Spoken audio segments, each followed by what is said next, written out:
नमस्कार। आज फिर उपस्थित हुआ हूँ एक जन्म कुंडली के साथ में। एक दर्शक के द्वारा भेजी गई जन्म कुंडली है। इनके कुछ प्रश्न हैं, उन प्रश्नों को भी शामिल करेंगे। किस तरीके से जन्म कुंडली का विश्लेषण होता है वो तरीका समझने की कोशिश करेंगे। आप सभी जो भी लोग जन्म कुंडली का देखना सीख रहे हैं या सीख गए हैं या प्रैक्टिस करते हैं, इनकी मैं डेट ऑफ बर्थ बोल रहा हूँ, उसको खोल लीजिए।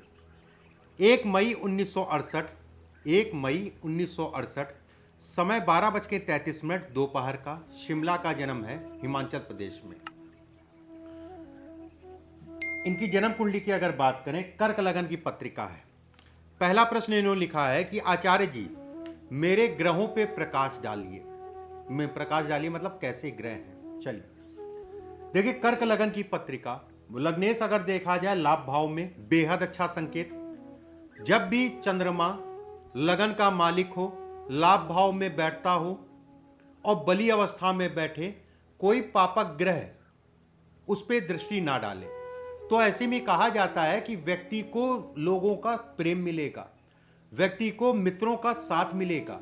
कहीं ना कहीं एक समस्या तब होती है जब चंद्रमा मृगशिरा नक्षत्र के दूसरे चरण में बैठे, जो कि मंगल का नक्षत्र कहलाता है। भाई से थोड़ा सा दूरी बन के चलती है। लेकिन मैं यहाँ ये नहीं कहूँगा, मैं ये जरूर कहूँगा कि ऐसे लोगों के भाइयों का प्रेम भी होता है, लेकिन थोड़ा सा वैवाहिक जीवन के उपरांत जो है, मंगल किसका नक्षत्र, चंद्रमा अगर कहा जाए किसके नक्षत्र में है, मंगल के नक्षत्र में है, तो विवाह के उपरांत जो है थोड़ा सा आपस में तनाव रहता है भाई भाई में, ठीक है। लेकिन वो तनाव अगर कहा जाए केवल वैवाहिक जीवन के कारण, बाकी घर से बाहर मिल रहे हैं, बढ़िया से मिल रहे हैं, घर के अंदर है थोड़ा सा, समझ रहे होंगे आप। अगर इनकी जन्म कुंडली में देखा जाए, योगों पे बात किया जाए, कुछ ऐसे योग हैं जो महत्वपूर्ण इनके बन रहे हैं, वो मैं बता देता हूँ। सूर्य अगर कहा जाए दसम भाव में, दिग्बल की अवस्था में, अपने ही घर का मेष राशि में, ऐसे में ऊर्जा का संचार करने वाला एक योग होता है जो सूर्य और चंद्रमा से बनता है। सूर्य चंद्रमा अगर कहा जाए, अगर जन्म कुंडली में बली है, केंद्र या त्रिकोण या लाभ भाव में अगर बली अवस्था में बैठे हैं, तो श्री कंठ एक योग होता है। राजयोगों की संख्या में कहा जाता है श्री कंठ राजयोग। श्री कंठ, कंठ मतलब समझ ही रहे हैं आप, शिव का नाम है। ऐसे लोगों के जीवन में मान सम्मान, प्रतिष्ठा, नाम, सरकारी तंत्र से लाभ, इन सभी चीज़ों में कहीं ना कहीं किसी प्रकार की कमी नहीं होती। दूसरा योग अगर इनकी जन्म कुंडली में देखा जाए, जो मुख्य योगों पे बात कर रहे हैं, एक राजयोग होता है श्रीनाथ या राजयोग, श्रीनाथ राजयोग। पहले वाला श्रीकंठ, सूर्य अगर बली है, चंद्रमा अगर जन्म कुंडली में बली है, अच्छे भावों में है, तो ऐसे में श्रीकंठ राजयोग बनता है। और श्रीनाथ राजयोग की अगर बात करें, बुध और शुक्र इनकी जन्म कुंडली में बली अवस्था में सूर्य के साथ दसम भाव में दिग्बल की अवस्था में बैठे हैं। श्रीनाथ राजयोग के अंतर्गत भाग्य का स्वामी अगर बुध और शुक्र के साथ केंद्र या त्रिकोण में संबंध बनाए या युति करे, तो उसे कहा जाता है श्रीनाथ राजयोग। अगर जन्म कुंडली में देखा जाए, नवम दृष्टि से जो है देवगुरु बृहस्पति केंद्र के दसम भाव में बुध और शुक्र को बल दे रहे हैं, ये अपने आप में विशेष राजयोग कहलाएगा। अनफा नामक राजयोग बनेगा। चंद्रमा से एक भाव पीछे अगर देखा जाए बुध और शुक्र बैठे हैं। बहुत सारे ऐसे योग हैं, बुद्धादि राजयोग है, अनफा नामक राजयोग है, राज आदित्य राजयोग है। राज आदित्य राजयोग जब भी गुरु धन भाव में बैठे, सूर्य अगर कहा जाए दसम भाव में बैठे, तो इस योग का निर्माण करता है। देखिए, शनि और राहु अगर कहा जाए जन्म कुंडली में, कहीं ना कहीं प्रेत बाधा नामक दुर्योग बनाते हैं। शनि अगर जन्म कुंडली में कहा जाए, पूर्णतया अकारक कहलाएंगे, मार्केश कहलाएंगे, लेकिन इसका मतलब नहीं है, ये नहीं है कि आपके कामों में अवरोध उत्पन्न करें। अभी आपको एक एक करके मैं समझाता हूं। पहला प्रश्न आपने लिखा है, गुरुजी मैं केवल राजनीति करता हूं, राजनीति में पद है मेरे पास, क्या मैं कभी बड़े स्तर तक पहुंच सकता हूं? जैसा मैं समझ पा रहा हूं कि आपने लिखा है कि आप पॉलिटिक्स करते हैं और केवल पॉलिटिक्स करते हैं, एक पद पे भी हैं, जहां पर भी आप हैं और बड़े पद तक जाना चाह रहे हैं, उसके क्या संकेत हैं? देखिए, कर्क लगन की पत्रिका, लग्नेश लाभ भाव में इच्छा की पूर्ति का भाव, मंगल अगर कहा जाए कारक होके अगर बली अवस्था में चंद्रमा या सूर्य के साथ बैठता है तो वो राजयोग लंबे समय तक रहता है। एक बिंदु, जन्म कुंडली में दसम भाव में सूर्य सबसे बड़ा कारक कहा गया है। सूर्य अगर इनकी जन्म कुंडली में कहा जाए भाद्रपद नक्षत्र के दूसरे चरण में है और 17 डिग्री 33 कला पे पूर्ण रूप से बली, जिसमें बल है, जिसमें दिग्बल है सूर्य में, और बुध वाणी है, बुध राजनीति है, शुक्र अगर कहा जाए धन है। तीन ग्रही राजयोग अगर कहें दसम भाव में सूर्य दिग्बल की अवस्था में पूर्ण रूप से बली अवस्था में एक ऐसे नक्षत्र में है जो कि मित्र कहलाएगा, शुक्र का नक्षत्र कहलाएगा और शुक्र के साथ है। ऐसे में कहा जाएगा कि सप्तम दृष्टि से सूर्य का सुख भाव में देखना, जनता के भाव में देखना कि व्यक्ति राजनीति में जनता से जुड़े कामों में अच्छी सफलता पाएगा। इसके बाद अगर हम बात करें शनि और केतु, शनि और राहु, शनि और राहु अगर कहें भाग्य भाव में, भाग्य भाव क्या है? किसी भी जन्म कुंडली में भाग्य भाव कहते नहीं है कि हर ग्रह की एक दशा होती है। कुछ समय तक कोई ग्रह चल रहा है, कुछ समय तक कोई ग्रह चल रहा है, कुछ समय तक कोई ग्रह चल रहा है। लेकिन लगन पंचम और नवम तीन भाव ऐसे होते हैं जिनका समय हरदम होता है। भाग्य का प्रतिफल आपको हमेशा मिलता रहेगा, कभी कम कभी ज्यादा। भाग्य का स्वामी अगर कहा जाए देवगुरु बृहस्पति द्वितीय भाव में बैठे हैं, द्वितीय भाव से भी कहीं ना कहीं राजनीति से संबंधित चीजों का विचार किया जाता है।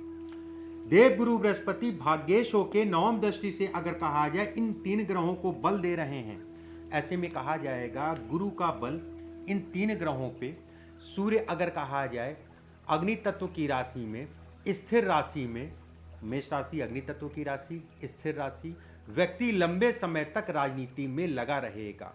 बुध ने इसको बल दिया, शुक्र ने इसको बल दिया और देवगुरु बृहस्पति का आशीर्वाद सूर्य के ऊपर पड़ रहा है। एक दो चीज और मायने रखती है, जैसे नवमांश कुंडली में देखा जाए सूर्य इनका चंद्रमा के साथ है। नवमांश कुंडली में अगर देखा जाए तो देवगुरु बृहस्पति नवमांश में भी सूर्य और चंद्रमा दोनों पे दृष्टि डाल रहे हैं। कोई भी राजनीति है, पॉलिटिक्स है, इन सभी चीजों का विचार अगर कहा जाए तो चतुर्थ भाव से जनता का विचार किया जाता है, पंचम से, छठे भाव से, दसम भाव से, लाभ भाव से, और ये तो आप सभी को पता होगा, ठीक है, ज्यादातर लोगों को ये पता होगा कि लाभ भाव हो गया, दसम हो गया, छठा भाव हो गया, पंचम भाव हो गया। पंचम भाव पद है। लेकिन इसके अलावा भी कहा जाए द्वितीय भाव में भी सूर्य अगर बली अवस्था में बैठा है और कर्म से संबंध बनाए या राहु के साथ संबंध बनाए, बस एक चीज का ध्यान रखिएगा, सप्तम दृष्टि राहु की नहीं पड़नी चाहिए। सप्तम दृष्टि राहु की खराब कहलाएगी। भले राहु के साथ युति करे, भले पंचम दृष्टि से राहु सूर्य को देखे, वो एक अलग हो गया। सप्तम दृष्टि राहु की अगर कहा जाए सरकारी तंत्र से नुकसान को दिखाती है। बस डिग्री का बल या डिग्री में दूरी होना जरूरी है। तीसरे भाव से भी हम लोग कहीं ना कहीं पॉलिटिक्स से संबंधित चीजों का विचार करते हैं। इसके बाद आपने पूछा है मैंने बहुत सारे बिजनेस किए लेकिन सफलता नहीं मिली, कारण क्या है? देखिए, बिजनेस की अगर बात करें, हर चीज का एक समय होता है और ज्योतिषी भाषा में अगर कहा जाए दशाएं, गोचर, बहुत सारी चीज है।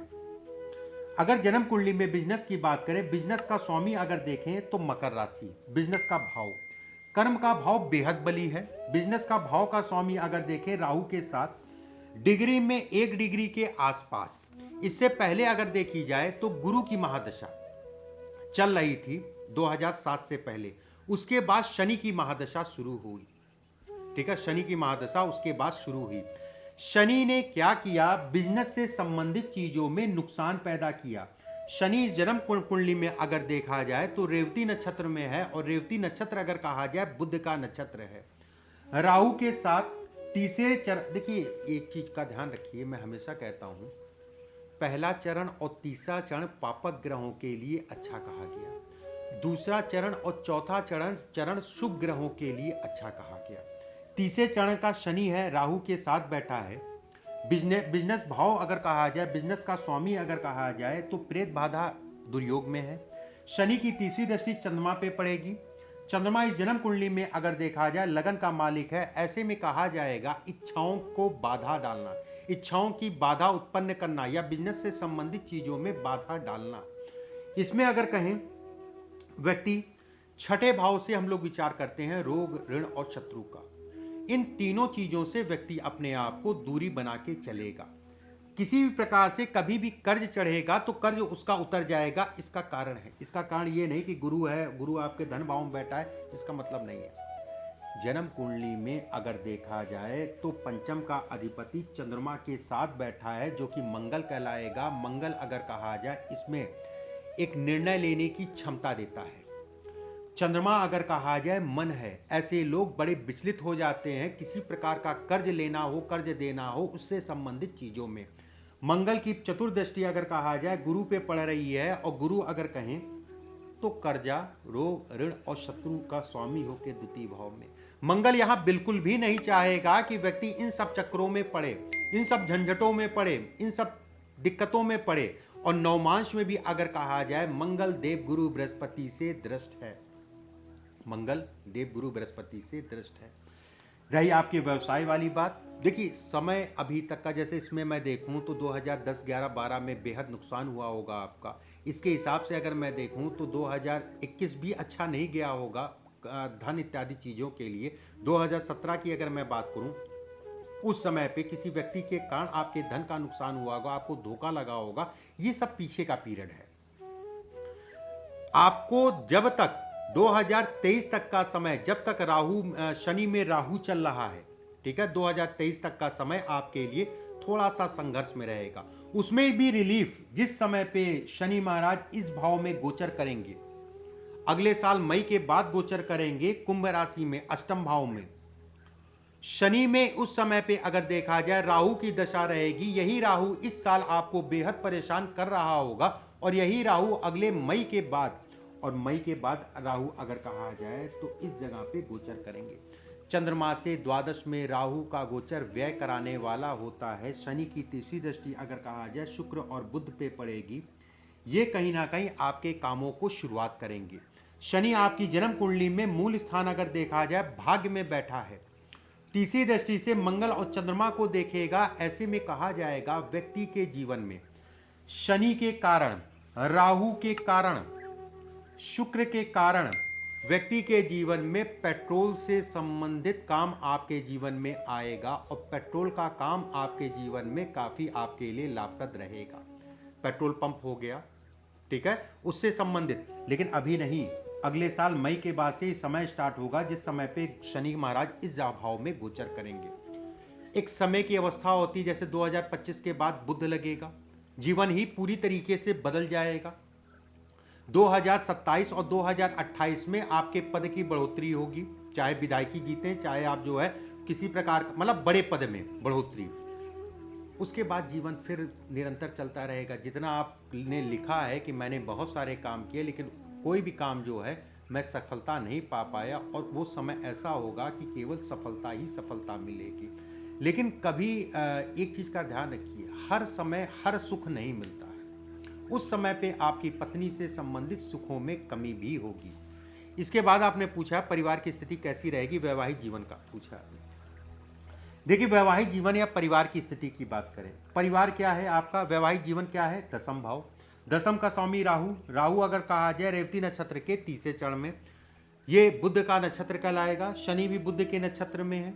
कुटुंब क्या है, सिंह राशि, जिसका अधिपति सूर्य, सूर्य आपकी जन्म कुंडली में दसम में शुक्र के साथ है। ऐसे में जीवन साथी के स्वास्थ्य में समय समय पे कमी को दिखाता है, जीवन साथी के रोगों को दिखाता है। एक बात, ऐसे लोगों के जीवन साथी कहीं ना कहीं जीवन में, मान लीजिए 10 साल का जीवन है, उदाहरण मानिए 10 साल का जीवन हो तो 7 साल जो है व्यक्ति कहीं ना कहीं बीमारी रहेगा। ये उसको दिखाते हैं, पुरानी बात होगी, ये नई बात नहीं होगी, ये पुरानी बात होगी। क्योंकि शनि अगर कहा जाए जन्म कुंडली के हिसाब से 2007 से स्टार्ट हुआ, और बुध की जब दशा लगेगी, बुध अगर देखा जाए भद्र नक्षत्र के चौथे चरण में है, गुरु के नक्षत्र में है, और देव गुरु बृहस्पति आपकी जन्म कुंडली में द्वितीय भाव में। पत्नी के लिए 2027-28 का जो मैंने समय आपके लिए अच्छे बताया है, लेकिन उनके स्वास्थ्य के लिए अच्छा नहीं कहलाएगा। उस समय पे अगर देखा जाए तो इस भाव में शनि का गोचर होगा, राहु और शनि के ऊपर गोचर होगा। रेवती नक्षत्र बुध का नक्षत्र कहलाएगा, बुध शुक्र के साथ है। शनि अगर कहा जाए तीसरी दृष्टि से मंगल और चंद्रमा को देखेंगे। मंगल अगर जन्म कुंडली में कहें तो मांगलिक कार्यों को भी दिखाता है। शनि विवाह का मालिक है, बात समझने की कोशिश करिएगा। शनि अगर नवमांश में देखा जाए तो वहां पर भी राहु के साथ युति करके अपनी मूल त्रिकोण राशि में है और शुक्र पे दृष्टि डाल रहा है। ऐसे में कहा जाएगा कि बुध की महादशा जातक के जीवन में अच्छी नहीं कहलाएगी पत्नी या वैवाहिक जीवन के लिए। बाकी धन के लिए, पद के लिए, रात कहते नहीं है कि रातों रात बढ़ने वाली स्थितियां पैदा होंगी। ये इनके कुछ प्रश्न थे, उन प्रश्नों को मैंने रखा। अगर जन्म कुंडली में और कुछ मुख्य बिंदु हैं, बिंदु तो बहुत होते हैं, लेकिन वीडियो बहुत लंबा ना हो इसलिए हम लोग थोड़ा शॉर्ट में बताते हैं। जन्म कुंडली में अगर देखा जाए पाप कत्री योग में सूर्य और बुध और शुक्र का होना, कहीं ना कहीं पाप कत्री योग देखने का कई तरीका होता है। पाप कत्री योग लगा, उसका किस तरीके से वो भंग होगा। इस जन्म कुंडली में देखा जाए 2 ग्रह बैठ गए तो कहीं ना कहीं इस जन्म कुंडली में पाप कत्री योग का असर नहीं करेगा। मंगल और चंद्रमा अगर कहा जाए इनके पेट्रोल से संबंधित, लिक्विड से संबंधित कामों को दिखाते हैं राहु शनि के साथ में। जन्म कुंडली में अगर कहा जाए जातक कम से कम विधायक तो बनेगा ही बनेगा, कम से कम। बहुत सारे ऐसे योग हैं जो नवमांश में बन रहे हैं, बहुत सारे ऐसे योग हैं जो दशमांश में बन रहे हैं, बहुत सारे ऐसे योग हैं जो मेन कुंडली में बन रहे हैं। इस तरीके से कुछ बिंदुओं पे मैंने बात की। अगले वीडियो में फिर आप सभी से मुलाकात होगी। परमात्मा आप सभी को स्वस्थ रखे, सुरक्षित रखे। अभी के लिए बस इतना ही। नमस्कार।